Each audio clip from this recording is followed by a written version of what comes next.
Hello, welcome back to the Sam Matt Antics Podcast. He's Matt. I'm Sam. He puts the M in S and M, and I put the B in LGBTQ+. And that's just the way it is. Oh, well, yeah, of all the ones I thought you might do, that wasn't one of them. I did think about pointing out that I've been constantly ill for like 3 weeks. Well, they don't know that because last week I just said unforeseen circumstances. Yeah, the unforeseen circumstances were I was incredibly ill. Again. Until about the Friday. And then I thought, fuck it. I'm going to continue with my plans for the weekend. And I did. And I ended up going from Southampton to Bristol to Manchester, back to Southampton from Bristol. And I don't know whether I've picked up another illness while I sat in the cold in Old Trafford. Don't do it, Segura. What's wrong with you now? I've got. I didn't even know a flu this. thing. Yeah, I told you this. Did you? When? I put this in the group. I put this in the group with young Glenevere. I don't read the group chat. I know you don't. That's why I constantly have to at you. At me. On Facebook, you can mute groups obviously until you at the person, then they get the alert. That's the only way I can get news that is going on in the group to Matt because he constantly has it on silent. But we'll go into that in a bit, Segura. Yes. But to start with, welcome back to the Sam Matt Antics Podcast, Segura. Thank you. What episode number are we on? I don't know. 64? Which one? 64. What was it last week? 64 Zoo Lane. What a program! What a program! To love that. Oh, that was an absolute banger of a program, wasn't it? Here we are, Segura. We are almost into the second week of December. Christmas is more than just around the corner now. In fact, we are into the second week of December. Yes. How are you doing, Sausage? Other than ill, I'm farting rainbows, Matt. Okay. Okay. Yeah, I'm fed up of being constantly ill, and it's just having no energy to do anything. My voice sounds okay now, but when I woke up this morning, I was in full blown like blocked nose and stuff. But I've been taking paracetamol and things. And yeah, it's been constantly ill. I did obviously have last weekend. I went up to Manchester, as I mentioned, and watched the love of my life, Alessia Russo, score another goal. Of course. And yeah, it was a really, really good game. Loved it.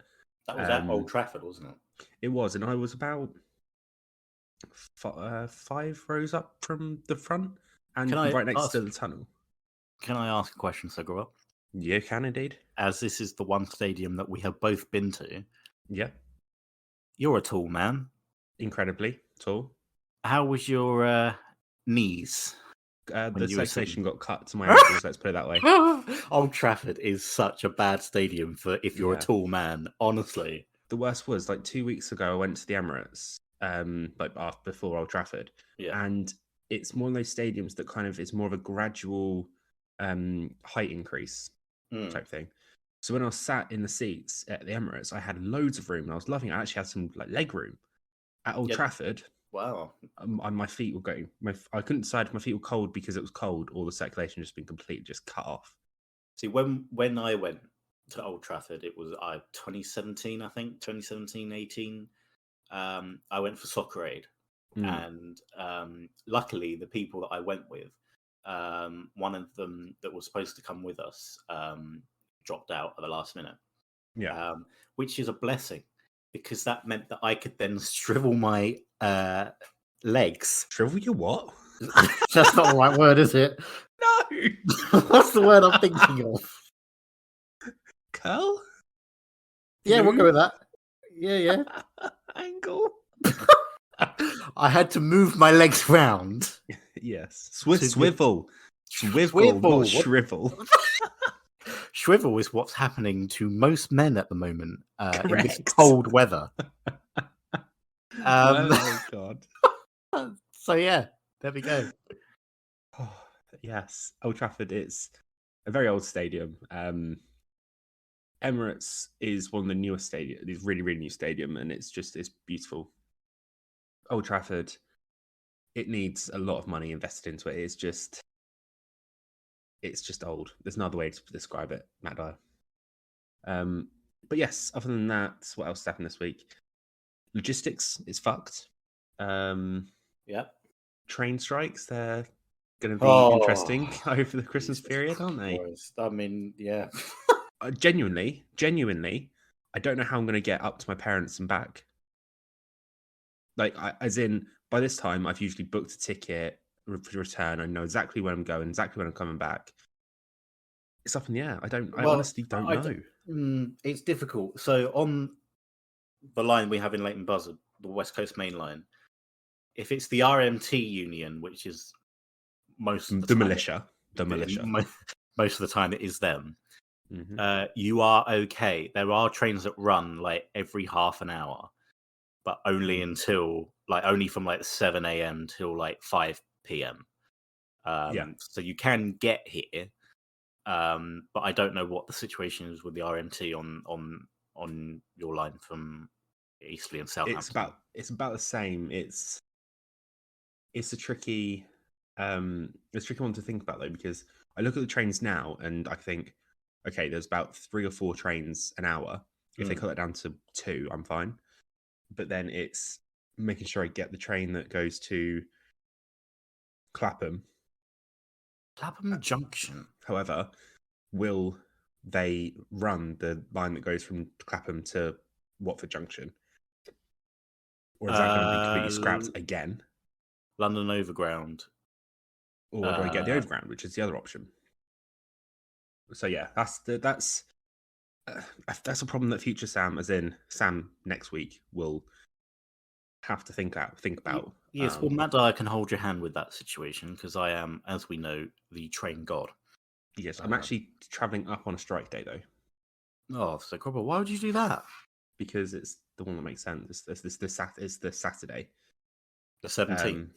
Yeah, that's when I'm looking at going up. Yeah, I'm. No, I'm not going to Mum's on that day, but I am going out on the 17th to see my nan and my cousin. But it's also tricky. The 17th is when the really cold and lots of snow is due on the 17th. So what I'm saying, Segura, is don't travel. Don't very much. Then I'm coming back on the 27th. So it's not a strike day. I don't think. No, it's not a strike day, but it's a day after a strike day. So I don't know what the situation is going to be, but I think it's going to be a four changer to get to Southampton. Because it will be changed to Watford. Change at Watford. Change at either Harrow and Wilston or change at Watford. Goes to Wilston Junction. Change there. Goes to Clapham. Change at Clapham. Hell. So yeah, but this is what you have to do during the holidays: is see your family, Madda. Happy holidays, everyone. Happy holidays. Anyway, Madda, enough about me. Enough about my woes. Enough about the struggles of the everyday man who does not drive. Madda, how the devil have you been, sausage?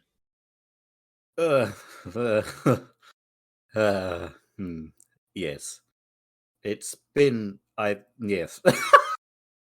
Why don't we I have not been great. I have been overdoing things far too much. And I kind of burnt myself out a bit. And that's not even work related. That's just everything going on at the moment. There's a lot happening. There's a lot going on. Yes. And as such, this May, I haven't 100% double checked. No, I haven't confirmed if this is the situation yet. But this may be the last Sam Matt Antics episode I am in until the Christmas special. Yeah. Which we will pre-record anyway. Yeah, but we've already spoken about this, but yes. Yes. So you may not have me live on the podcast until the new year. Just because I need to take a step back from I need to take some me time. And by me time, I mean literally just actually trying to go to bed at a decent hour, trying to just relax after getting home from work. I think from like your friends, from point of view of obviously me being one of your best friends, not the best friend. Don't worry, I know that. No, you're. I mean, you're. You're. Lightly. I don't even know where you are on the list, so Robert. I made the list. That's all that matters. You're on the list. Well, I don't know where.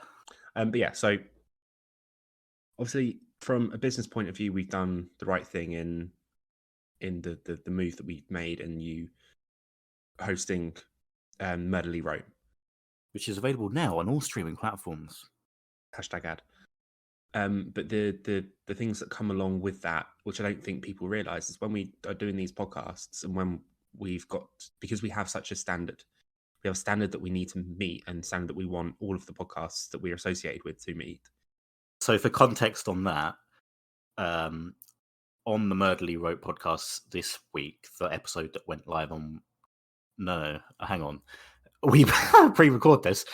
So it's going the Murderly Wrote episode from last week, episode 4, in which I spoke about 7/7, the London bombings. Yeah.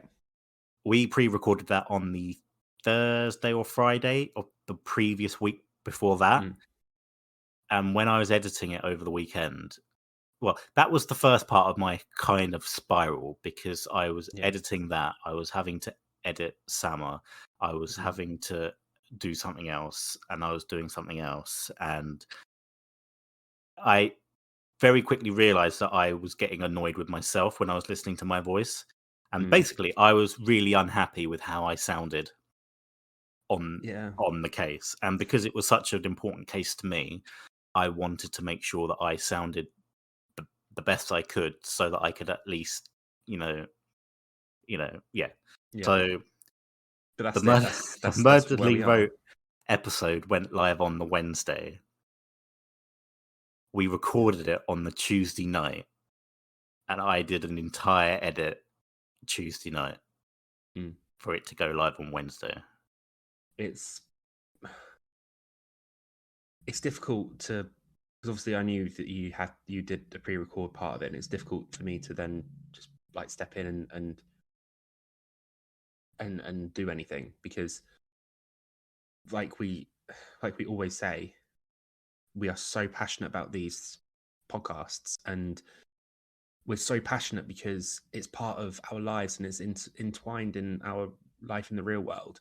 We have people coming up to us and talking to us about the podcast face to face, and for us to do something like a pre-record, like a re-record, something as drastic as that, that is because we are holding ourselves to that standard, and the standard that we've set on the podcasts that we've been involved in.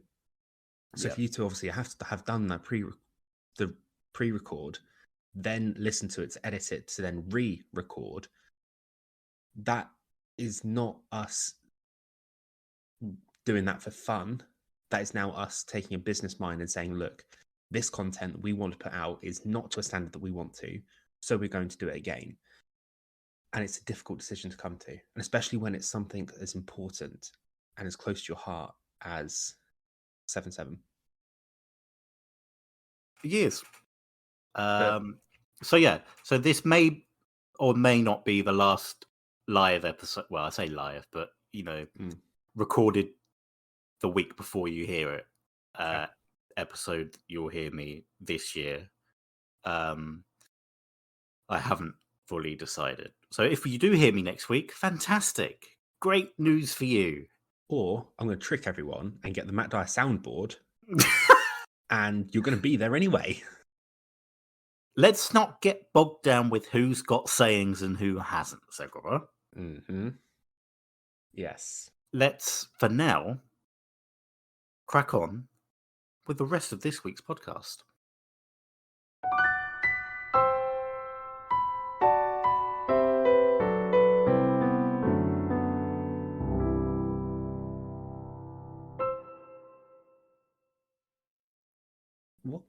What's that? What?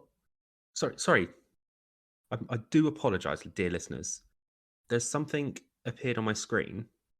It looks to be a man. Is that Hugh Edwards? No, it's not. No, it looks to be a man, and he's sat at a desk with some papers in front of him, but I can't quite work out who it. It's Matt Dyer. It's Matt Dyer. He is back, and he has some more funny news stories. Matt Dyer. That was the greatest Please thing. take it away. Oh, that was the greatest bit of acting you've ever done. Oh, hello everyone. Here we are again, and no Angry Man reviews this week. Sorry, I'm too angry at myself to be bothered about being angry about anything else. So Gobbo, I've got three very different funny style weird news articles to read today. Choose 1, 2, or 3. I'll take 3, please, Hugh. Okay. This one is the worst one, so thank you. I'll take one. No. We do the worst one first, and then we end on the good one. Okay, cool. This one is entitled "British Man Changes Name to Celine Dion After Getting Drunk in Lockdown." Christ. Yes. A British man, formerly known as Thomas Dodd, has reportedly changed his name to Celine Dion. And it's all coming back to him now as to how it happened. That was a good one, Segura, because that's the name of one of her songs. Excellent. Oh, the video's private. Oh, okay. There we go. Anyway. Oh, God. Dodd. There was a video of the song "It's All Coming Back to Him Now." Yeah. Mm-hmm. Dodd told Birmingham Live that he had had a few too many alcoholic beverages while watching a recording of a Dion concert and filed to change his name as a result. "I'm slightly obsessed with her, I'm not gonna lie." Bloody hell, what the fuck accent was that? I don't know, he said to the Quebec superstar singer. "During lockdown, I've been watching a lot of live concerts on TV. I can only think..." Oh, fucking advert came up. Sorry, Segura. Wait. I've been watching a lot of live adverts on TV. "I can only think I've been watching one of hers and had a great idea after a few drinks." No. The 30-year-old hospitality worker lives in Tamworth, Staffordshire, and saw Celine Dion live in Birmingham in 2019. Dodd says he received the official paperwork in the mail a few days after Christmas. They're obviously not striking that year, Segura. Oh. And apparently paid £89 for the change, as well as multiple copies of the letter proving it's real. Dodd legally changed his name by deed poll and can be used the new monkey or what? Monica, there we go. Monica. And can be used the new moniker on a passport, driving license, and other official documents. When you think about it. The new Celine Dion says he's not planning on changing it back right away. "I'll figure it out. I'm not rushing to..." I don't know what accent. I'm just doing a variety of really shit accents. I'm not even sure. Yeah, but you're doing that, but all at the same time. All coming out at the same time. Didn't think that was actually possible, but nor did I. But I'm witnessing it live. I found a way. "I'll figure it out. I'm not rushing to change it back. That's for sure. I tried singing Celine in the shower this morning, and I can assure everyone I haven't inherited her voice, neither her bank balance."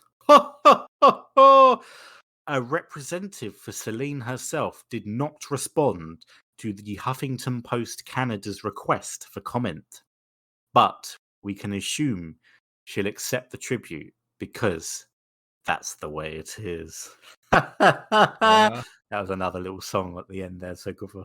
Oh, I thought that was a copyright infringement of the Sam Matt Antics Podcast. So there we go, Sakura. That's the first article there. Interesting. I can honestly say I have never, ever got that drunk. It reminds me of do you know Joe Lycett? He changed his name to it was like Hugo Boss. Hugo Boss. Yeah. Yeah, and he did that as a joke, and then he changed it back eventually. I just think, what a waste of money. Anyway, so that was the first one. Mm-hmm. Number 1 or number 2? Which one would you want next? Go number 1, please. Okay. Gwent Police spends £40,000 on crime-fighting tuk-tuks. Jesus wept. A Welsh police force has spent nearly £40,000 on 4 tuk-tuks, which it says will help them fight crime. The 3-wheelers, which are commonly used as taxis in Asia, will be driven by officers and council ambassadors, according to Gwent Police. It unveiled the initiative earlier this month and said they would patrol parks and other public areas in Newport and the Abergavenny day and night. Sorry, that should say Newport and You got it right the first time. I don't know why he's struggling now. Abergavenny day and night. Abergavenny. He is. The force said they would provide safe spaces. No, sorry, I've read that wrong. Another classic bad eye line. Oh, fucking hell. Right, so your homework between now and whenever is to write me a list of all the famous Matt Dyer lines. I'll give it a week so it's not as offensive to you, but yes, okay. Okay. The force said they would provide safe spaces where people could seek help, report incidents, or get crime prevention advice. Each of the electric tuk-tuks cost £9,936. How fucking much? Or £39,744 in total. Jesus, couldn't think of a bigger waste of money, could you? The cash came from the Home Office's Safer Streets program. However, the chances of seeing a tuk-tuk in a Hollywood-style chase around the streets of southwest Wales are slim, as they have had their top speeds limited to just under 35 miles an hour. What the fuck's the point in them? The feedback was overwhelmingly positive, with parents telling officers that they would feel safer knowing that there was some support for young people out at night, said Chief Inspector Damien Sowry. But some people commenting online were not so complimentary, suggesting that they would make the force a laughingstock and could even end up stolen, vandalised, or set alight. I mean, that's just the UK over, isn't it? I mean, that is literally what happens in the UK to normal police cars. Oh, this one you can actually push over. Instead of cow tipping in Wales or sheep tipping, I don't know what they do. There'll be tuk-tuk pushing, tuk-tuk tipping. So there we go, Zagura. There's the second one. 40 grand on tuk-tuks in Wales. Honestly, I could not think of a bigger waste of money. Oh, well, other than the bonuses for MPs. Other than them, I couldn't think of anything worse. Anything a bigger waste of money. It is a mystery, Zagura. It is a mystery. Shall we crack on? How could a tuk-tuk cost so much money when they are like the taxis of the lesser economically strong countries? Because these ones are electric, and electric cars cost a shit ton. I suppose you put Wales in that category, though, don't you? Yes. I'll have number 2 now, please, Sue. Well, yes. Sakura, I think you'll like this one. Right, let's go. Surgeons discover 5-inch sex toy in woman's vagina that had been there for 10 years. Carry on. Initial reaction? That's not something you would not feel inside of you, I would assume. Well, yes. So then again, when you're no, carry on now. What were you gonna say? Come on. No. Carry on. Proceed. A Scottish woman walked around with a 5-inch sex toy inside her. Wait, she's Scottish. She's Scottish. Yes. Okay, carry on. Yeah, we know. Yeah, it's fine. It's normal now. A Scottish woman walked around with a 5-inch sex toy inside her for 10 years without realizing, doctors have reported. 10 years! The 38-year-old woman arrived at a hospital complaining of severe weight loss, shaking, and lethargy. Lethargy, I think. Like being lethargic. Yes. Lethargy. She had also experienced mild incontinence for a few weeks. Okay. On further examination, doctors were shocked to discover a strange foreign body protruding in her bladder from her vagina. Oh, God.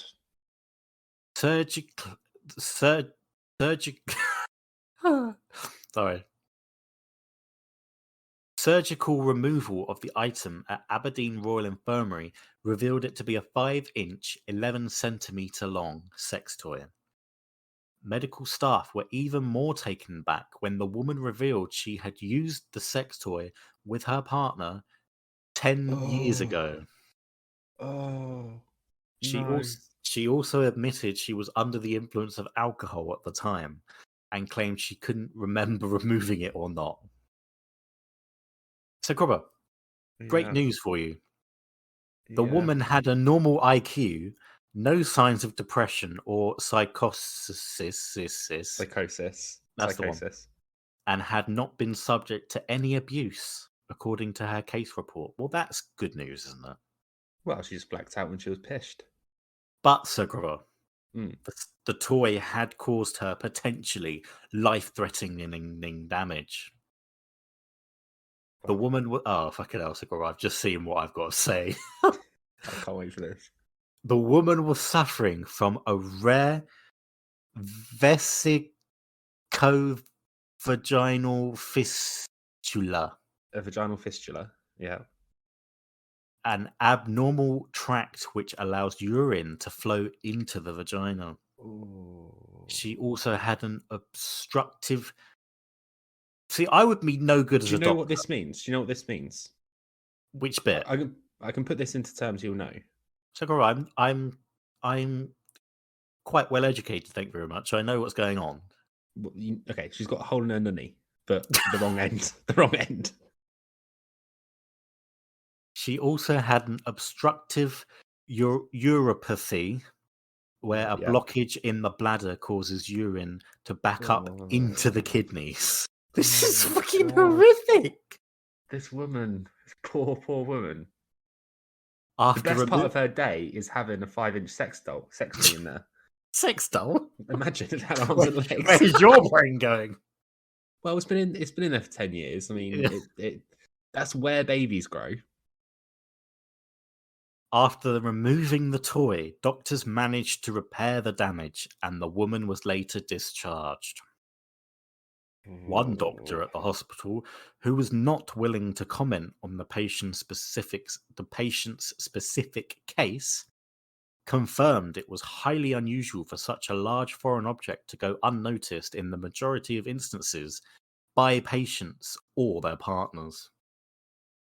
This is because, we're getting very, very medical here. Oh, God. This is because the vagina is full of nerve endings and is extremely sensitive. Hey, we know what you mean, you dirty dog. Do we know what he means, Sigurd? Do you know what he means? I know. I don't know what he means. The patient's case, reported in the Journal of Sexual Medicine, is the first time a sex toy has been left inside a woman for as long as a decade. Would you like to see a picture, Segura? Oh God, of her with it in it, or no, just oh just... right, okay, fine. Wait, is it a picture of it before or after it spent a decade inside her? The picture of the toy after. Oh but it's God. like, it's not like graphic. It's just like, like a X-ray type thing. Oh yeah, go on, yeah, it's in that. I'll chuck that in. Bear with. What the fuck is that? So I'll send you a snapped off. I'll send you a picture of the vagina, Segura. Bear with. Whoa! The X-ray. Oh yeah, that's fine. So it's like a bit that's snapped off the top. It's almost like a plug, if you know what I mean, people. Yes. But something snapped off it, and I'm assuming it snapped off inside her. I would imagine so, girl. She didn't break it on the outside and then think, oh, I'll tell you what I'll do. I'll put it in me foo-foo. Oh my God. That's huge. Well, hey, that's what she said. So for context, it's the size of her hip. The size of her hip bone is the size of this thing. Okay, I've got a couple of things, but have you finished with the? Yep. Okay. Proceed. Yep. Okay. Number. Let's go with number one. How don't you notice? Like, if you move the wrong way, you would notice that and you'd feel it and think, "Oh, that hurts." So how would she have not? Do you know what I mean? How would you not notice something that big? I mean, 10 years of movement, so whether you're walking, that's the other thing. Whether you're being absolutely riddled, you would imagine you would feel it, wouldn't you? Like, yeah, definitely. And hang on, sorry. Can I just?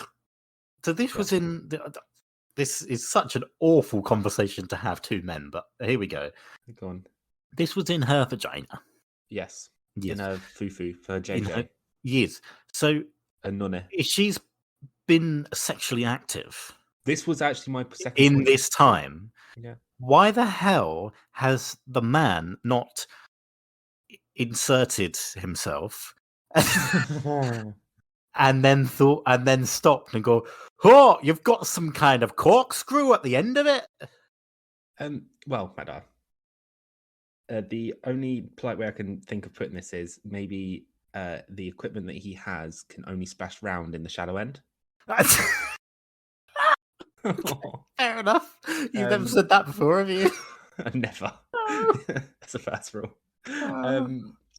Yes. So he might have just dipped a toe in the shallow end instead of being able to completely experience the entire pool, if you get my drift. Yes. However, on the comment of the partner, husband, boyfriend, whatever he is, a scale of 1 to 10, how emasculated would you feel if your wife came home and said, look, so I went and got that pain that I've been having sorted out. Turns out there's been something inside my vagina that I've had to have surgically removed. How emasculated would you feel? Bearing in mind, you've been there. You've planted your flag. You have been in the same place as this thing that's been in there for a decade. And she said to you, yeah, you didn't notice it? You didn't notice it. It's a good thing she's obviously not had children during this time, isn't it? Could you? Because she's 38. Right. Yeah. 38 at the time. So 28. 10 years ago is 28. And she's not had kids. Oh, that's quite sad. Unless she did, and that was baby's first rattle.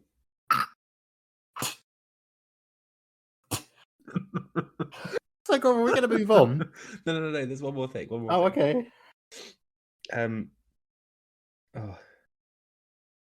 So, genuinely, from like a guy's point of view, we don't know the complete workings of, because it's something that guys don't want. That guys don't want to ruin safe spaces. Do you know what I mean? Yes. But one of these has like a side-on X-ray of her standing up. I'm assuming I think she's standing up in the photo. She might be lying down, but can you see So it's not a million miles away from like where her rib cage is, I think that is. If I saw what I'm seeing here, I'd be freaked out. Like genuinely, as a guy, I'd be freaked out and saying, how did that kinky thing that we did that one time 10 years ago, a quarter of your life ago, because she's nearly 40, how has that only just reared its plastic head again? Oh, Segura, I don't know the answer to that. I'm sorry. I don't think I would ever have sex again. Like genuinely, Oh, it feels like that at the moment, Segura, let alone, you know. Whoa. I'm talking for me, Oh, necessarily, not you. That's fine. But yes, so woman has something lodged in her that's now. If I was the boyfriend, though, I don't even know what I'd do. I'd just have a breakdown. Or maybe he thought that he could see things were about to kick off, so he got out of there. Maybe he was never in there. I mean, there's only 10 birthdays, Matt Dwyer. On that note, let's crack on.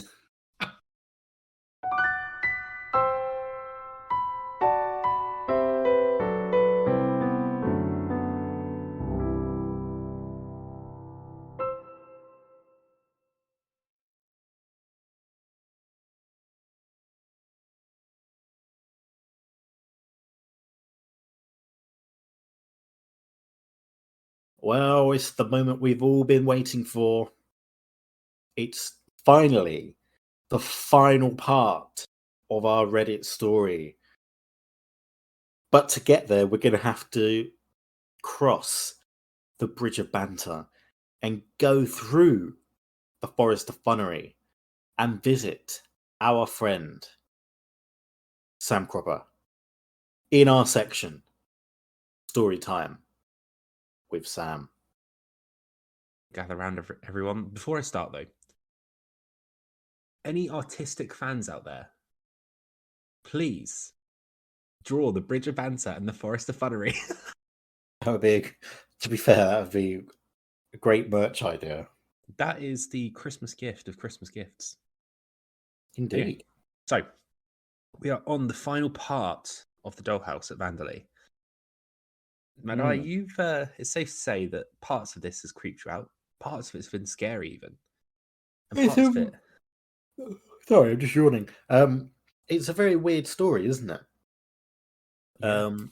Yes. But I'm looking forward to listening to the final part of this epic marathon we've got. An epic saga. So, it is. Without further ado, let's get into it.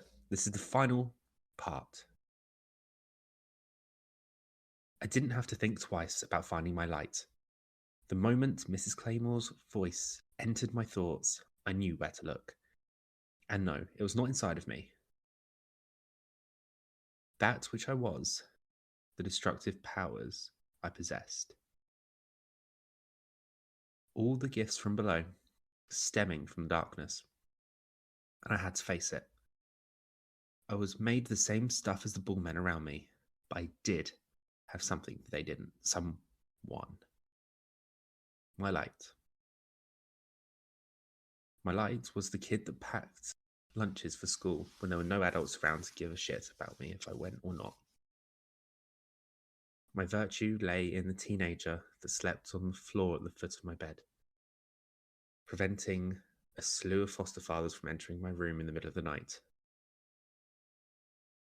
Everything good and decent, every benevolent act, any selflessness on my part, could all be attributed to the person that single-handedly raised me. Ronnie. How had I missed it? So wrapped up in my own powers, so self-assured and confident in my ability to turn Vanderlei on its head, if I had just taken a second of my time to focus on Ronnie, perceive the warm glow that radiated from inside him. I hadn't been looking. I was sedated by darkness.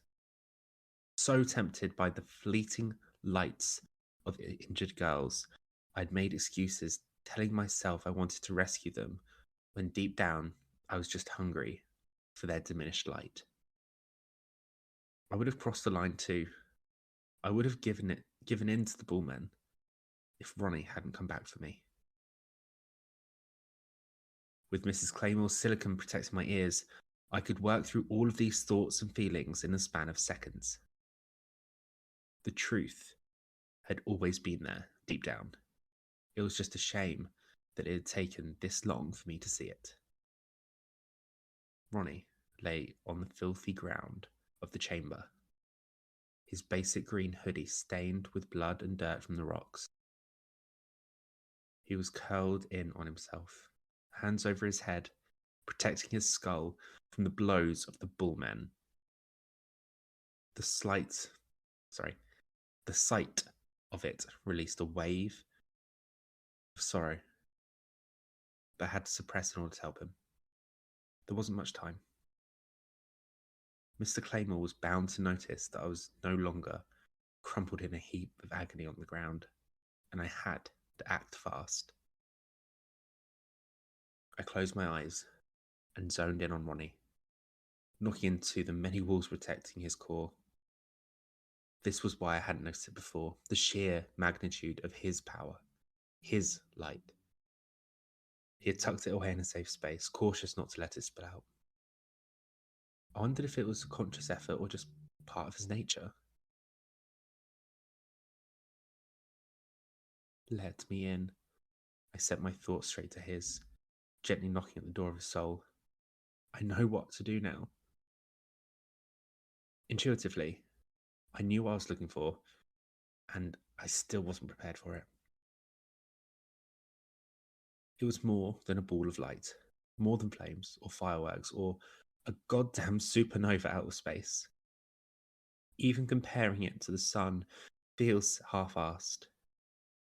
Imagine all that is warm, good, radiant, and pure. Picture it growing somewhere for decades, hidden away from all that can diminish it. Visualize it as something so bright and clear that it doesn't damage the eye, but it lets you see and understand everything with total confidence. A nirvana that envelops you like your favorite childhood blanket.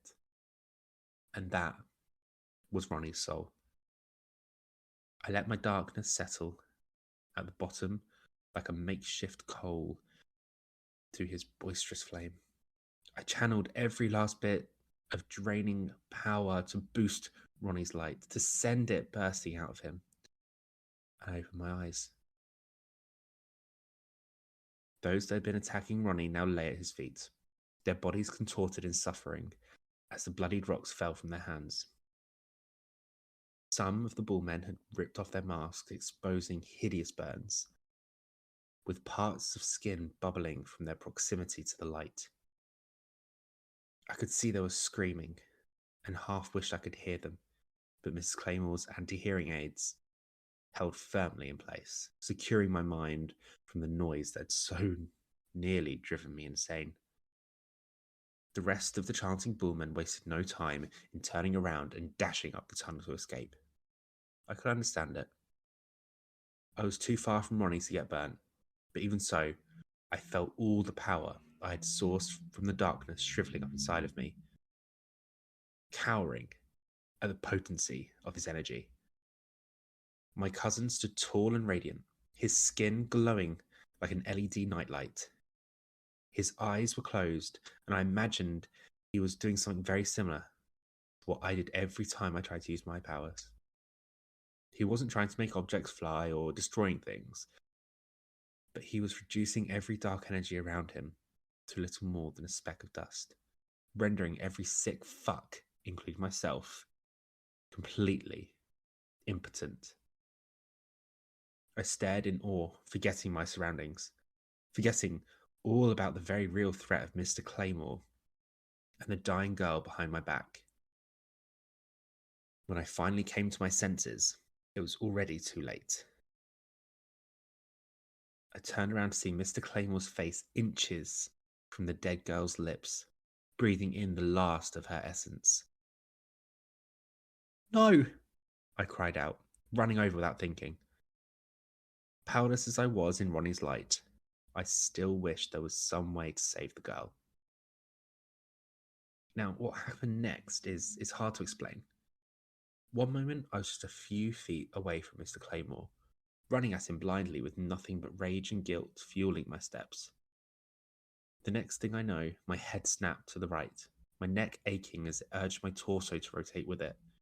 My legs started carrying me the other direction, and the deaf silence in my mind was broken by an unwelcome intruder. Such pity, Lou. Mr. Claymore's voice purred in my ear. We could have been so great together. We still can, actually. We just need to take care of this little problem standing in our way. My legs bobbed along in rigid movements as I strained every muscle to fight the parasitic intruder inside my mind and limbs. My head was down, facing the ground, staring at an ancient layer of blood and dust that coated the chamber floor. The closer I got to Ronnie, the hotter my skin grew. It was a bit like falling asleep on a beach, sizzling under the rays of a vicious summer sun. Only, instead of sleep, it was like I was just lying there, paralyzed, feeling every cell of my derma screaming in agony. Ronnie must have opened his eyes and seen me coming towards him. I couldn't actually see because I was sure to be blinded if I looked up while this close to him. I felt an inkling of relief as the light in the chamber started to recede.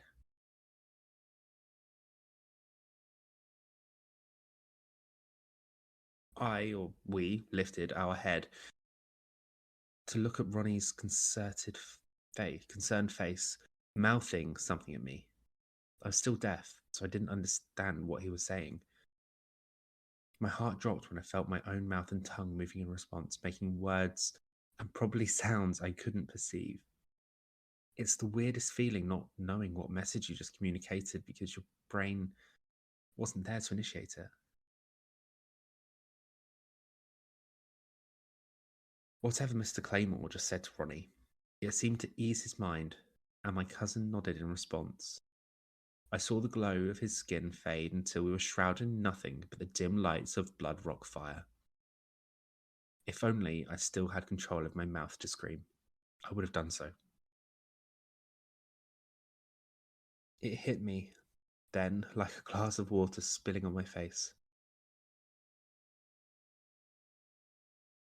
The bullfucker had told Ronnie to withdraw his light so that we could approach, so we could feel his power return. And my darkness swelled, mixing with Mr. Claymore in a high-inducing sensation I tried so hard not to enjoy. It was like having sugar again after sticking to a low-carb diet for a year, like sex with a crush after a dry spell. My power returned in waves of pleasure and potency. It trickled down from my head to toe, spreading to my fingers and toes. I still had no control over it, but it was a type of submission that felt good. This is just a fraction of what an eternity together holds for us, Mr. Claymore teased inside my head. Just one thing standing in our way. My body was only inches away from Ronnie now, arms spread wide, as though he was going in for a hug. I saw Ronnie's face soften, relief washing over it in waves. He looked so much younger when he smiled, just like any guy in his 20s. Gone was the man who never got to be a boy. He thought this was over. His voice moved to say something else as Mr. Claymore raised our hands to Ronnie's throat. Shock froze Ronnie's face in a childlike expression of wonder.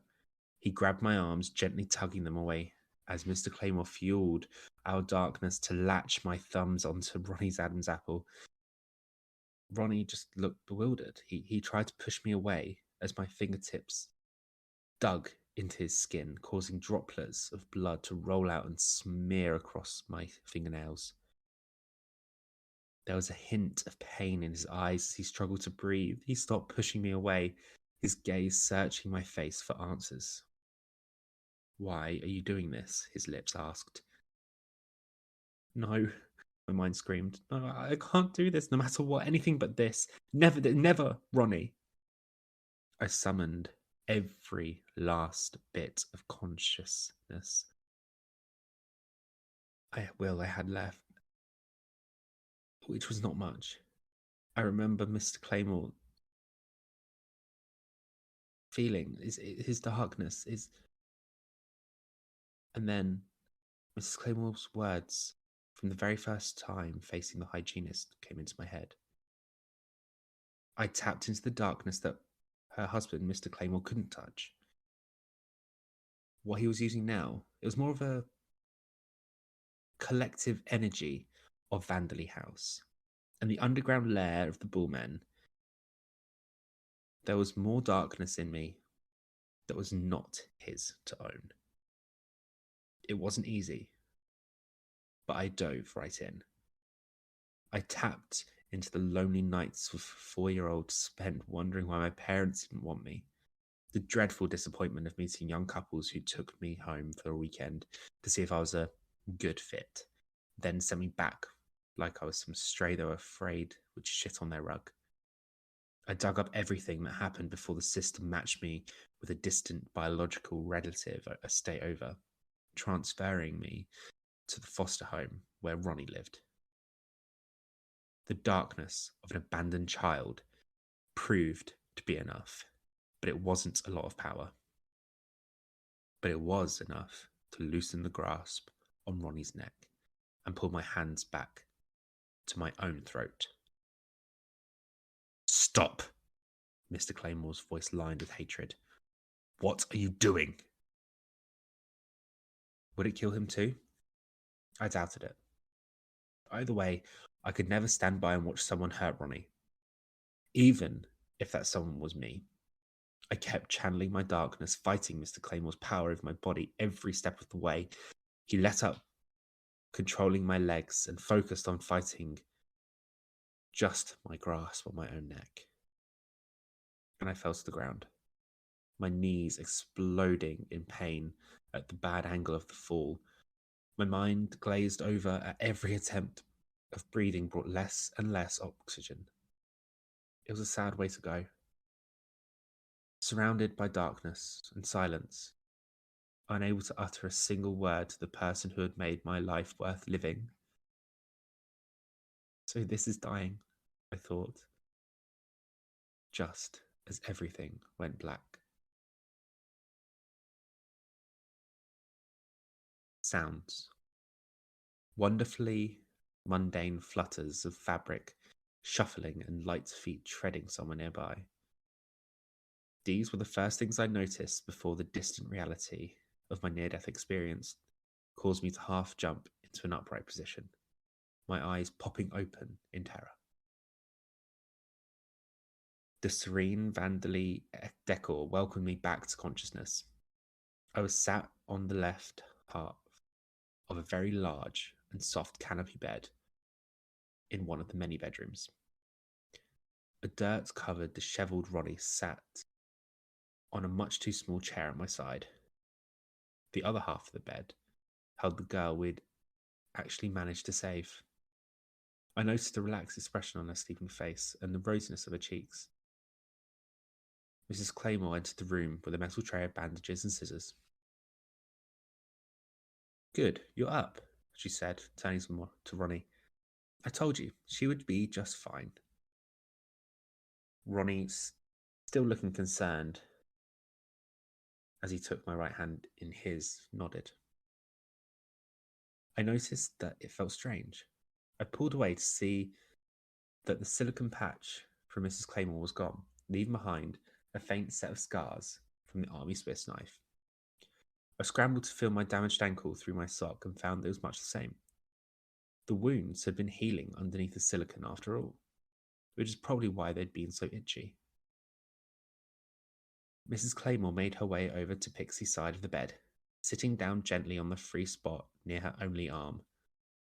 The mistress of Vanderley slid a black elastic band from her wrist, tying up her grey hair into a ponytail. She started unwrapping the dressing of the amputation wound on Pixie's arm. I had to look away for a moment, placing my hand back in Ronnie's. "Are we safe here?" I finally asked. "For now," Mrs. Claymore replied, as she placed both hands over Pixie's shoulder, focused on covering the flesh in dull skin. "My husband is nowhere to be found," she continued, after neither Ronnie nor I said anything. "I can't sense him in or below Vanderley." "What the hell is this place?" Ronnie asked, tightening his grip on my hand. "And why did you help us?" Good questions, I thought, anticipating a vague response.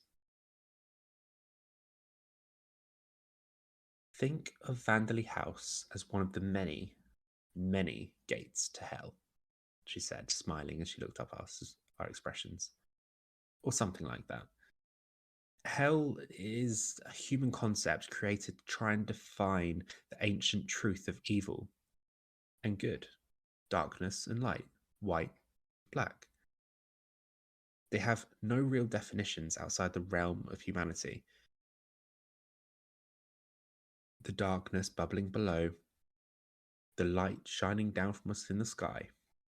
We call them what we like, but they are just there.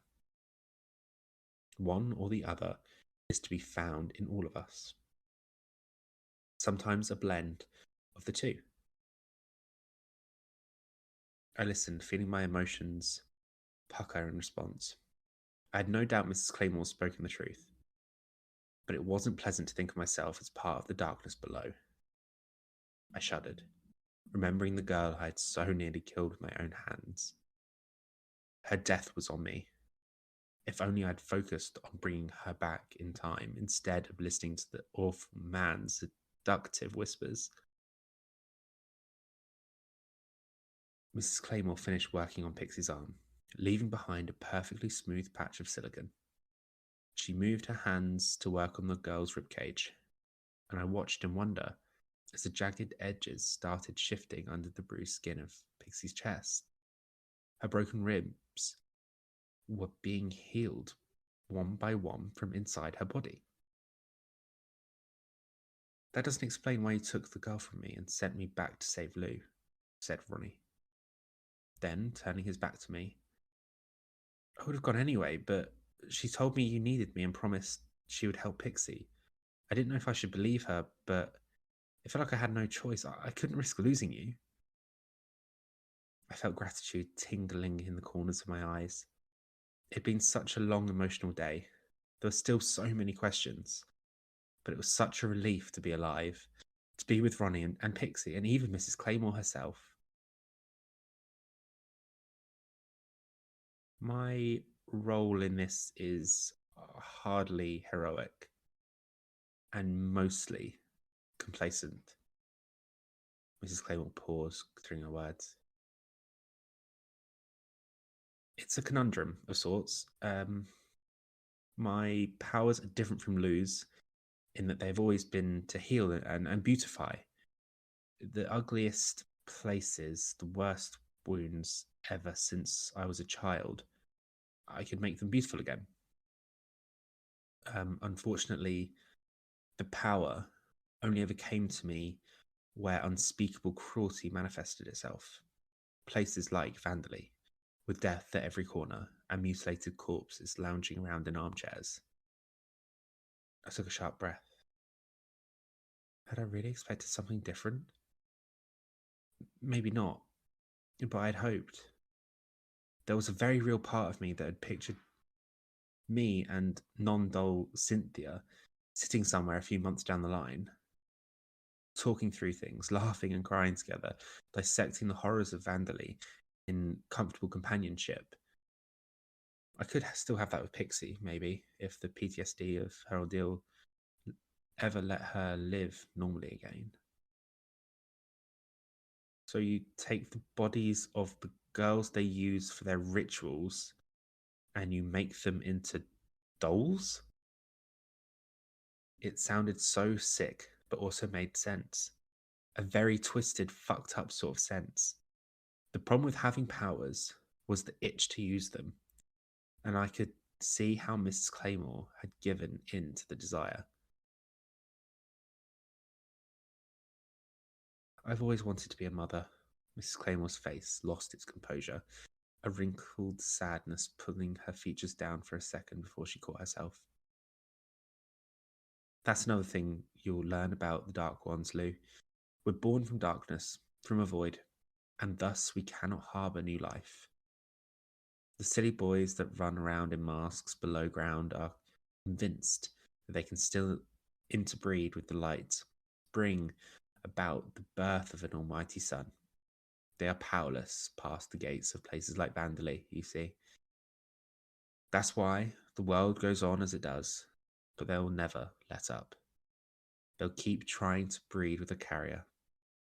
The world over, women are dying for this cause. And there's not a thing I can do about it, but dress up their remains in pretty outfits and play house.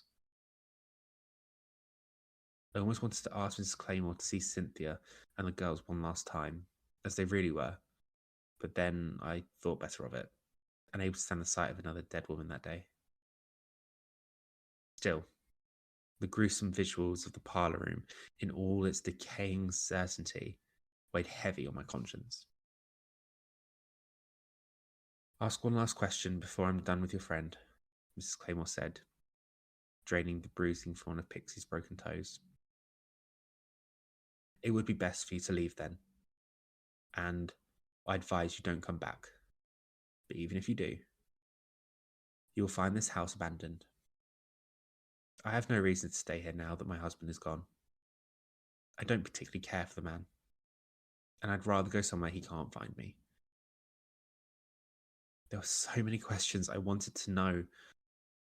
I wanted to know more about the Bullmen, more about Mr. Claymore, and about the powers I possessed, as well as Ronnie's ability to dull them. In the end, I just asked what I cared about the most. Will I see you again? I asked, hopeful despite everything. There is so much I still don't know or understand. We may cross paths again if you come looking for the darkness. But I hope your kin convince you otherwise, she nodded at Ronnie with a soft smile. He's your best chance at doing things right, Lou. Never forget that. Ronnie looked down embarrassed. I smiled, marvelling at his ability to witness and hear everything and still remain the calmest presence in the room. Pixie stirred awake as Mrs. Claymore finished up, taking the tray as she walked out the room. Predictably, the poor girl's experience caused a severe mental breakdown as the reality of her survival settled around her. I tried to take her hand, but she shuddered at my touch, shrinking from me, her walls threatening to deafen me all over again. Ronnie, however, had better luck in approaching her, and she actually let him wrap her in his arms, where she sobbed into his chest until finally she calmed down enough for us to make our way out of Vanderley. Mrs. Claymore was long gone by then. I can't tell you how good it felt to breathe the air outside as we walked away from Vanderley and its many secrets for the last time. The sun was setting in the sky, and I had to remind myself that only a few days had passed since I'd first stepped foot into that house. It felt like an age. I'd faced so many fears, discovered so much about myself and Ronnie, and opened my mind to a plethora of horrors. A couple of months had passed since then. It had never made the official news, but whispers about Vanderley spread through the area like wildfire. A beautiful a beautiful mansion with 11 dead bodies inside. Weird underground chambers with more death to find. No official owner to be thought of or ever seen. Young, attractive victims. People couldn't stop talking about it in class, and criminal justice lecturers were packed with freshmen wanting to ask professors if it was true.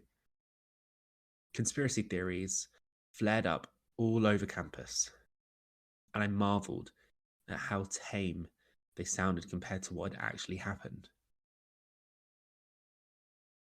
Pixie went to stay with Ronnie after everything, and she still hasn't moved out. I don't think she will in the near future either.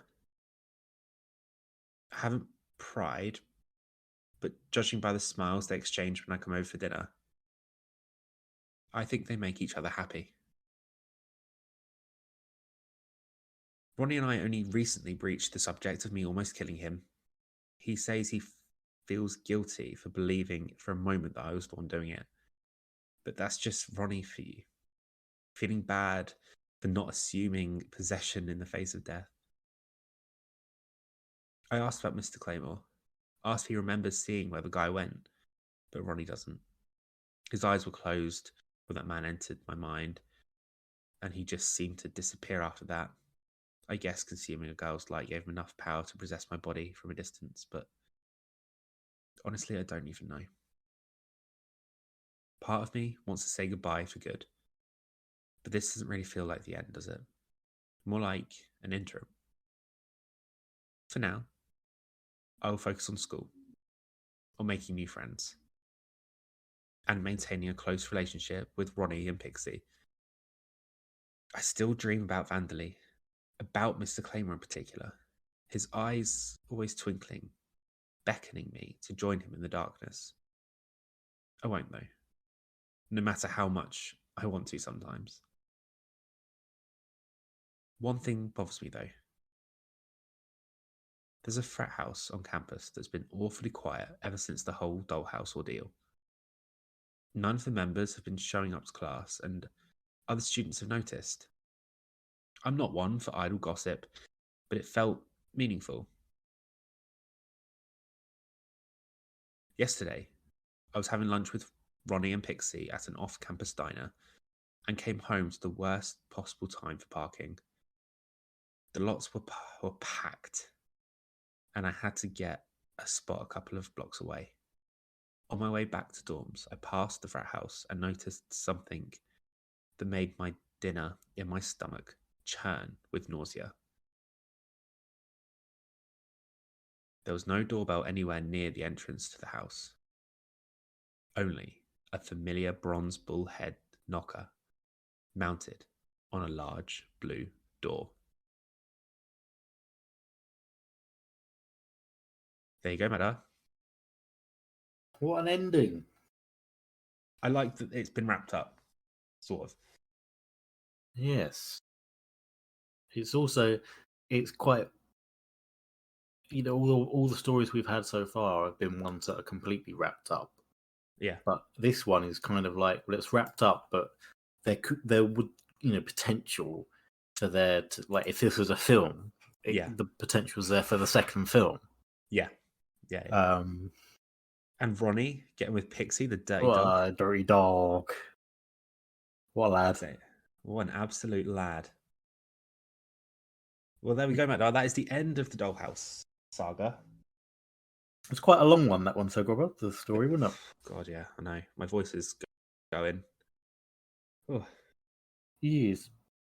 I still to this day think that we peaked too early. That first story we did with Alison. Yeah. I don't think anything will ever beat it. I have to say that the one with the policeman and the hut. Yeah, the cabin. Yeah, that was a really good one. That's a close second, but I don't know. I just don't think anything will ever beat the first one. But if memory serves, we now... And that's nearly all we've got time for this week.